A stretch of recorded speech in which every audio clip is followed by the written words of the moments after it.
The explosive memo that sources say President Trump sees as a way to discredit and undermine special counsel Robert Mueller and the Russia probe. The memo has now been released after the president approved its release today against the wishes of his own appointees running the Justice Department and the FBI. The memo alleges that the FBI abused its use of surveillance powers to monitor then-Trump campaign advisor Carter Page. A short time ago, President Trump said this about the memo, which was written and authorized for release by Republicans.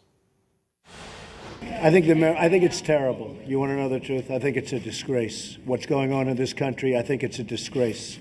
The memo was sent to Congress. It was declassified. Congress will do whatever they're going to do. But I think it's a disgrace what's happening in our country.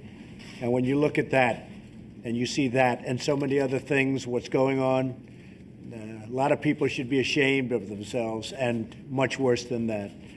So I sent it over to Congress. They will do what they're going to do. Whatever they do is fine. It was declassified, and let's see what happens. But a lot of people should be ashamed. CNN senior White House correspondent Pamela Brown joins me now. Pamela, what specifically does the memo allege?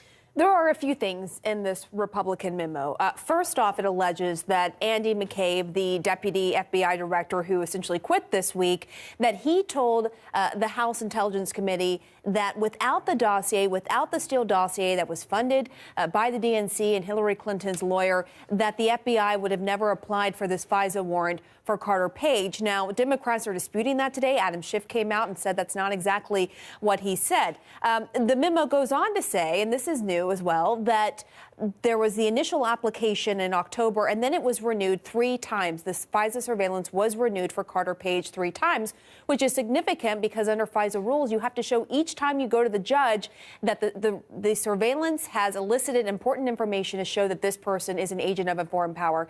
That information is not included in here. What exactly came of the surveillance so that the judge continued to renew the FISA. It goes on to say that critical information was not in the application to the judge. The fact that it says that Christopher Steele had anti-Trump bias that he conveyed to Bruce Ohr, who was a Justice Department official, that the fact that the dossier was funded by the Democrats, that was not in the initial application to the judge. So basically making the case that the judge didn't have all of the pieces of the puzzle to show that there was bias there. And it goes on the last page, Jake. This is interesting. It mentions George Papadopoulos, who was the Trump campaign aide who pleaded guilty to lying to the FBI and the Russia probe. Now, it's making the case in the memo that his name was included in the application, but there was no evidence of a conspiracy or communication with Carter Page. But what's interesting here is it sort of undercuts the argument that the dossier was really the only thing the FBI used to get this FISA warrant, because it also says George Papadopoulos was the reason the whole Russia probe started in the first place. In July 2016. In July 2016, our reporting is that he told the Australian ambassador that the Russians had incriminating information on Hillary Clinton, thousands of emails. The ambassador told the FBI. That kicked this whole thing off. So clearly that information was included in the FISA application. But I will say, it's hard to really make a judgment based on this memo, Jake. It certainly raises some questions about the FBI, some concerning questions, but you can't make a judgment because it doesn't include the other information that the FBI included in the application. Right. And for the renewals, there's critical information missing here that the FBI director himself said in that public statement. Right. The FBI said that this memo is misleading because it leaves out a lot of information. Mm-hmm. I want to ask you just a couple questions about Carter Page. First of all, this FISA warrant to surveil, to spy on Carter Page is in October 2016, a few weeks before the presidential election. If there is a bias against then candidate, now President Trump, why would beginning to surveil Carter Page, surveillance, of course, takes months, if not years. It's not like you just spy on somebody once. It's a whole long, drawn-out process. Why would doing something just a few weeks before the presidential election reveal some horrific political bias against Donald Trump. Do you see what I'm saying? Right. And why it would wouldn't not they- have an impact on the presidential election. Right, exactly. And the argument is made that, look, if there was really bias, that James Comey would have talked about this before the election. You know, he would have raised concerns about the Trump campaign ties to Russia. As we know, he reopened the Hillary Clinton investigation, but he didn't talk about this. He didn't talk about this until March after the election. And so it sort of raises the question of, well, if there really was political bias, then why didn't he mention it before the election? Also, it's interesting that, you know, this whole memo is based on Carter Page. The argument is made that the FBI was biased against the Trump campaign by going after Carter Page without credible information.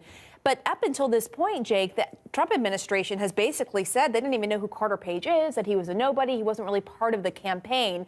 So that really doesn't square. And let's not forget that Carter Page was under surveillance by the FBI 2013. in 13-14 for his ties to a Russian mob. So they previously had thought he could be acting as a spy on behalf of the Russians. This isn't the first time that they were asking to surveil Carter Page. Yeah, I'm not sure that this memo answers questions more than it asks and poses more questions. Pamela, stand by. The release of the memo is setting off a conflict that even Washington has not seen before to this degree. It's the president and most of his party's lawmakers versus the top law enforcers in the nation, many of them appointed by President Trump, who strongly opposed the memo being released, saying it was inaccurate. The officials include Deputy Attorney General Rod Rosenstein, who obviously supervises the Mueller investigation. Rosenstein is mentioned in the memo as one of the officials who signed one of the applications, or renewals rather, for a warrant targeting Carter Page. Here was President Trump's response when Rosenstein's name came up earlier. Are you more likely to fire Rosenstein? Do you still have confidence in him after reading the memo? You figure that one out. So the question was, are you likely to fire Rod Rosenstein? And the answer, you figure that one out from President Trump. Let's go to the White House and CNN's Caitlin Collins. Caitlin, the White House just gave a statement right now about the memo being released. Yeah, that's right, Jake. They just published a statement shortly after the president left the White House, departed on the South Lawn, boarded Marine One, didn't take questions from reporters. But just minutes after that, the White House put out a statement on why they authorized the release of this memo. I'm going to read you a little bit of it. In one graph, they say this decision was made with input from the president's national security team, including law enforcement officials and members of the intelligence community, for whom the president has great respect. He is especially grateful to the hardworking rank-and-file public servants who work every day to keep America safe and uphold our laws while protecting the constitutional rights of all Americans. Now, the statement goes on to reference that Democratic memo saying that they are, quote, stand ready to work with Congress to accommodate oversight requests, Jake. But regardless, the last two questions that many people are left with here today is, one, what is going to happen to the Deputy Attorney General Rod Rosenstein in his future? Because as you just showed, the president's comment earlier was not exactly a vote of confidence in his future at the Department of Justice.